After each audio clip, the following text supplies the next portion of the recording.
Okay, folks, buckle up for this one. We're kicking off today's deep dive with a line that, well, it makes you wonder if someone spiked your coffee.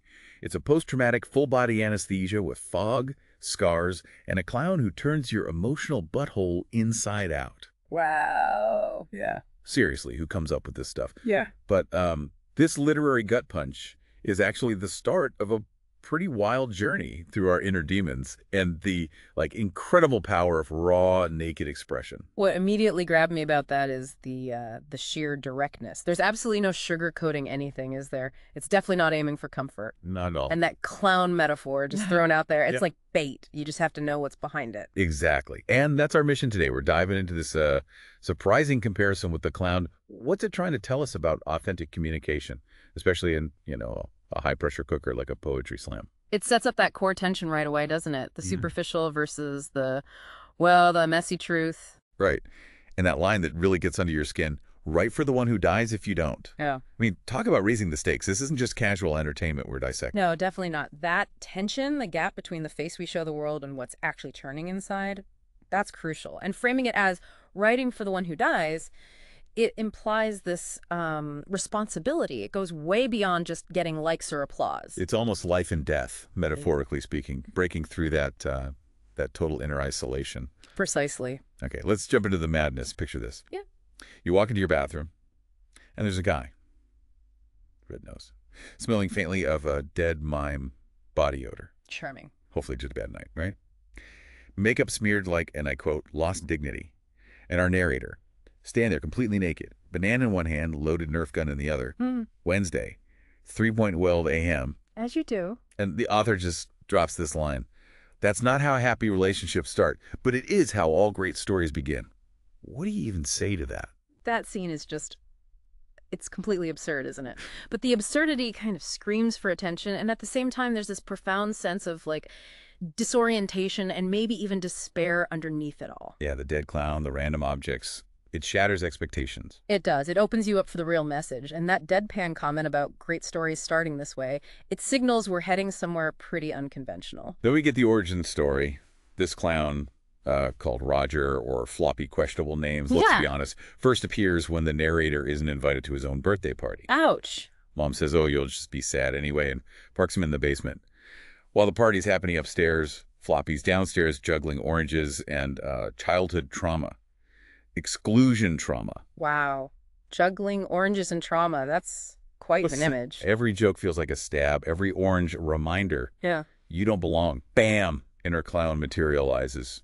Pretty intense, right? That early experience just brands itself onto his soul. Absolutely. Linking the clown directly to that deep childhood wound of exclusion is powerful. The clown becomes the embodiment of that pain, that rejection. The juggling thing is bizarre, sure, but it captures how those early hurts shape you, make you feel unwanted by life itself. It really does. It's a surprisingly effective, if unsettling, metaphor for how trauma gets internalized. Speaking of unsettling images, Johnny Depp. Apparently he's terrified of clowns. Is he really? The guy who plays all those outlandish characters? Yep, Captain Jack Sparrow himself. His reasoning? Because clowns smile when they metaphorically kill you. They dance while you're crying inside. And they turn into mirrors where you can barely stand your own fake grin because it feels so damn false. That's actually quite profound. He kind of nails it, doesn't he? There's something genuinely creepy lurking behind the painted smile. What's fascinating there is the clown is a reflection of our own inauthenticity. Depp sees that disconnect, the cheerful mask hiding, potentially, something much darker, that forced grin covering up emptiness or even malice. It is deeply disturbing. It makes you question your own masks, doesn't it? What are we hiding with our polite smiles? Exactly. And that inner clown, that imposter, apparently takes over when we're performing. Especially, the text argues, at poetry slams and, those showcases of bruised egos and sometimes, let's face it, awkward metaphors. Ah, yes, the slam scene. And when you hear lines like, I want to show you my love, but the rain of feelings falls crookedly onto the blade of my heart, or something equally elaborate. Fringe, yeah. The inner clown is apparently backstage, pulling the strings, whispering sweet nothings of cliche into the mic.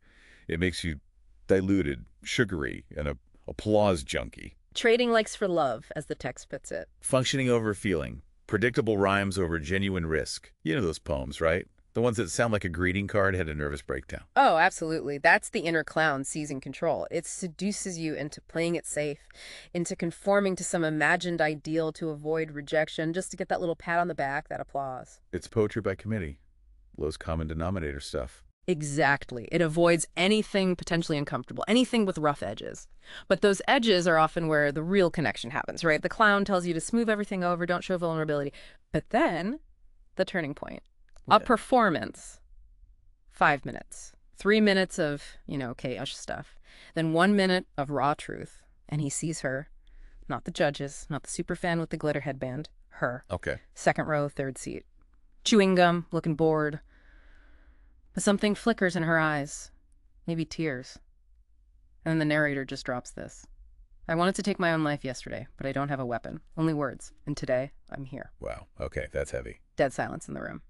And then she says, almost too quiet to hear, me too. Ah. In that instant, the author says he shot the clown. With one sentence. Pretty stark, huh? That brutal honesty just cuts through everything and creates a connection where there was just like sentimental fluff before. That's the breakthrough, isn't it? The moment authenticity just shatters the facade. By dropping the mask, sharing something deeply personal and painful, he breaks down that wall of isolation. And her quiet, me too. That's the resonance. It proves that real connection happens only when we dare to show our deepest vulnerabilities. The clown, that superficial front, just gets obliterated by the force of that honest statement. Which leads directly to the author's core advice, his dirty, brutal damn slam tip. Write for that one person. Just one. For the person who's wondering if they even want to wake up tomorrow. Forget the likes, forget the slam judges with their, judging faces, forget the literary tea and crumpet crowd. Yeah, forget the metaphor bingo players, as he calls them. Just for that one person on the edge who maybe just needs a tiny spark of something. Hope, maybe?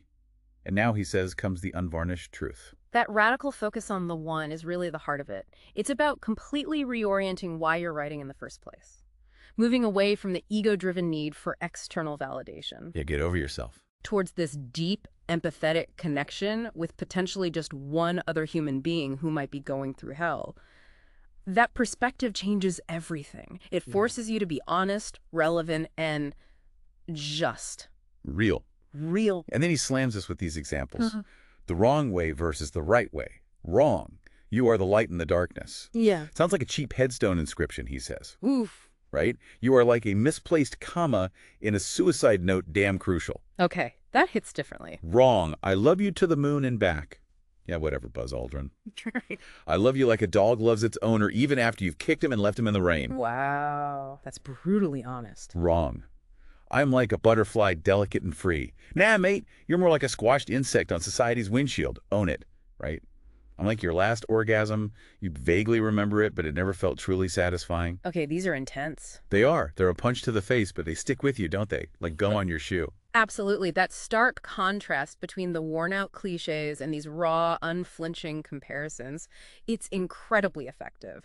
The right examples are painfully honest, they carry an emotional weight, the platitudes just completely lack. No pink fluffy clouds here. No. They force you to look, to acknowledge reality, even the ugly, uncomfortable parts. No more glossing over things. So the tough pill to swallow. You are not the clown. You are the text you create when you stop lying, stop trying to shine, and finally say what you barely dare to think. That's the shift. You're not here to be top dog. You're here to maybe, just maybe, remind one person that their pain, their struggle wasn't entirely meaningless. And if you manage that, well, it changes the whole damn game. That is the profound transformation. The focus shifts from the self-serving desire for success and recognition to this almost altruistic intention of connecting with someone else's suffering. It frees you up, doesn't it? It does. It frees you from the pressure of perfection and gives writing a totally new, much more significant power. It's not about your performance anymore. It's about the potential impact on one other person's inner world. Then, in the epilogue, Roger the Clown wakes up. In the cold bath. Of course he does. Our narrator tosses the banana, heads to the stage, and now he knows.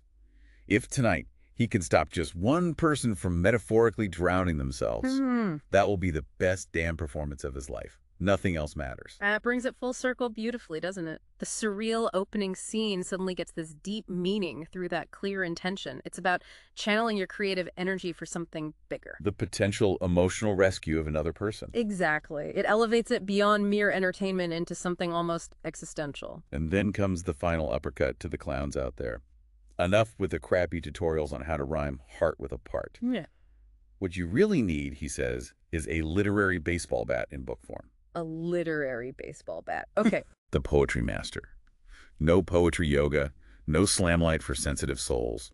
Just the naked truth, maximum impact. Just you unmasked, without the stupid clown makeup. He doesn't mince words, does he? Not at all. Available in German and English, apparently.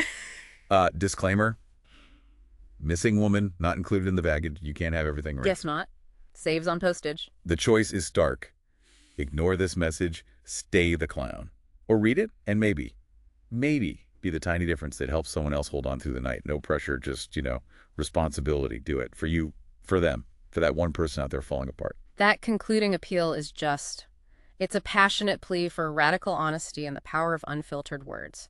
That literary baseball bat metaphor, the rejection of anything watered down, it underlines the urgency. Step out of the comfort zone. Use your voice as a tool for empathy, potentially even for saving a life, metaphorically or otherwise. It's no time for cowardice or compromise. Absolutely. This whole deep dive, I think, boils down to one crucial insight hidden behind the completely bonkers opening line. Real deep connection only comes through honesty, through bravely taking off the masks, including that inner clown. And maybe at the end of the day, it really is about using our words to reach that one person who needs them more desperately than anything else in that moment. Yeah. It's a unsettling thought, but also incredibly powerful, isn't it? It really is a powerful responsibility. So if you want to dive deeper into this particular brand of, creative intensity, we can definitely point you towards Poetry Master Poesiekraft in 7 Tagen.